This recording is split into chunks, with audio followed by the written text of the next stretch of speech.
এই যে আকাশে সূর্য ওঠে, আলো দেয়, পৃথিবীতে বাতাস বয়, মেঘ থেকে জল পড়ে, এর কোনোটাই হয়তো নয়। এই যে নিত্যদিন বিশ্ব চরাচরে দেখতে পাই, প্রাণ ফোটে, গাছপালা, পশু পাখি, মানুষজন নড়ে চড়ে আবার বিলীন হয়ে যায়,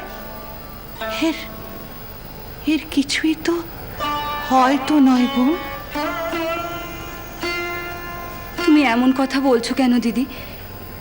সবই যে একজনের সমান ভাগ বাটোয়ারা, তিনি কাউকে কম দেন না। দিদি,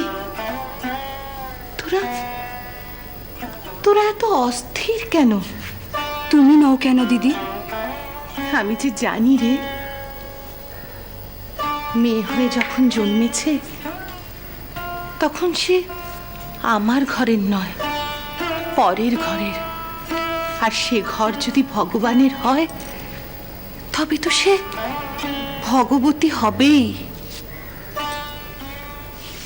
জগজ্জননী, বিশ্বরূপিণী, অখণ্ডা, অরূপা, নিরূপমা।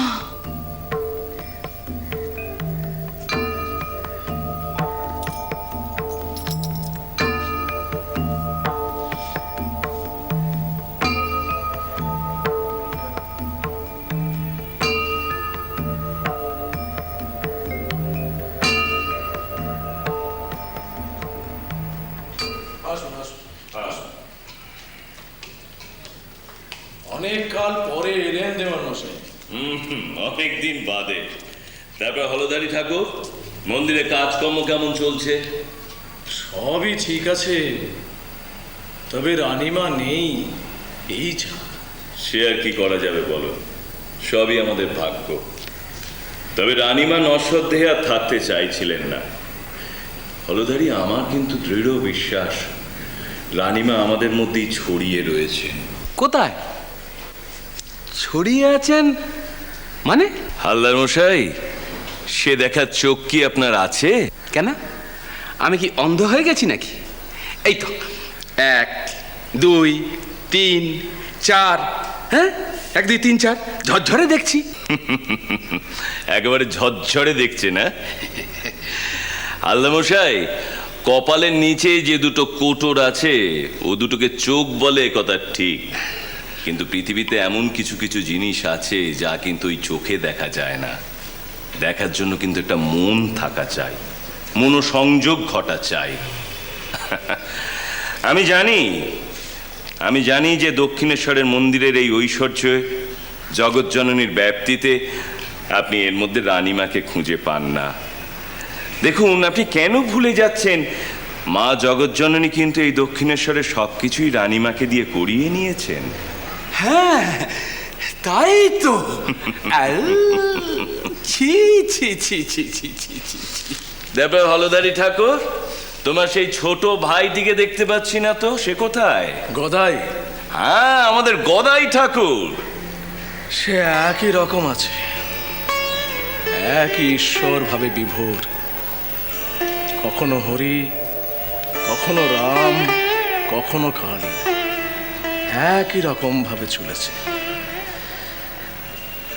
একদিন রানীমা ছিলেন, একটা হাক ডাকের ভয় ছিল, একটা অদৃশ্য শৃঙ্খলের বন্ধন ছিল। এখন তো একেবারে ছাড়া গরু। কি যে বলি আপনাকে, জানবাজারে গৃহ পুরোহিত আপনি, নইলে কি তা নইলে কি? কি করতেটা কি শুনি? আগে কিছু করতুম না, বলতুম। কি বলতে? দুরাত্মা কথার মানে বোঝেন? খারাপ লোক। সে তো তুমি বলেই ফেললে হলধারী ঠাকুর। তো উনি আমাকে দিয়ে বলালেন। এই, তুমি আমাকে খারাপ লোক বললে? আগে হ্যাঁ, তোমার সাহস তো কম নয়। আমি ভগবৎনিষ্ঠ মানুষ, আমার ভয়টা কম, সাহসটাই বেশি। দাঁড়াও, দেখাচ্ছে। দেয়ান মশাই, আপনি সাক্ষী, আপনার সামনে ও আমাকে গাল পারলো। আগে না, গাল আমি পারিনি, কিন্তু কি বলে গাল পারা উচিত সেটুকু উচ্চারণ করেছি মাত্র। আমি কিন্তু এই ব্যাপারে হলধারী ঠাকুরের সঙ্গে একমত। আপনার কোনো দোষ নেই, নিজের ভাই বলে বলছি না। ঈশ্বর সাধক ভিন্ন, কেউ তার অবস্থার উচ্চতা সম্পর্কে ধারণা করতে পারে না, করা সম্ভবও নয়। তাহলে তাহলে সবাই পাগল বলে কেন? হ্যাঁ, একটা বদ্ধ উন্মাদ এই হাসছে এই কাঁদছে, এই আবার গড়াগড়ি যাচ্ছে, তাই তো। তবে কি? অথচ পার্থিব সুখ ভোগ লোভের দিকে মন নেই, সাধারণের বুদ্ধির অগোচর এক অদ্ভুত মনোজগতের বাসিন্দা, তাই না? দাঁড়াও না, দাঁড়াও। একদিন তো রানীমার ভয়ে কেউ রাতই কাটতো না। হ্যাঁ, সেদিন আর নেই। সেজবাবু নড়ে চড়ে উঠেছেন। হ্যাঁ, এবার বুঝবে ঠেলা। ব্যাপার হালদার মশাই, আমার নাম করে কার পিলে চমকাবার চেষ্টা করছে? না সেজবাবু, মানে ওই পাগলটার কথা বলছিলাম, মানে হলধারী ঠাকুরের ভাই, ওই গদাই না গদাধর কি নাম? আমার নাম করে কার পিলে চমকাবার চেষ্টা করছে? না সেজবাবু, মানে ওই পাগলটার কথা বলছিলাম, মানে হলধারী ঠাকুরের ভাই, ওই গদাই না গদাধর কি নাম? না মানে সেজবাবু, এমনিতে ছেলে ভালো, খুব বড় ভক্ত, কিন্তু এই মাথাটা একটু বুঝলেন কি না, তাই ওর দাদাকে বলছিলাম ভাইকে যেন বলে এই মন্দিরের কাজকর্ম একটু মন দিয়ে করতে। সেজবাবু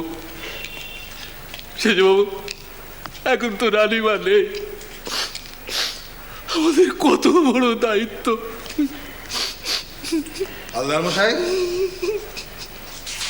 আপনি আজকাল এদিককার ব্যাপারে একটু বেশি ভাবছেন, তাই না? আগে হ্যাঁ সেজবাবু, মানে একটা দায়িত্ব তো আছে, মানে তো আছে, মানে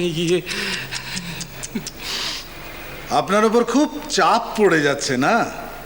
হ্যাঁ, খুব চাপ পড়ছে জানেন, মাথা ঘোরে, বো করে ঘোরে, তাল খাই, দিক বিদিক জ্ঞান থাকে না, এদিক সেদিক চলে যাই, যেখানে সেখানে গিয়ে ঠেকি, এই তো চলে যাচ্ছি, তাল খাচ্ছি চলে যাচ্ছি, তাল খাচ্ছি চলে যাচ্ছি। হলধারী ঠাকুর, আগে তোমার কি মনে হয় ছোট ভট্টাচ উন্মাদ?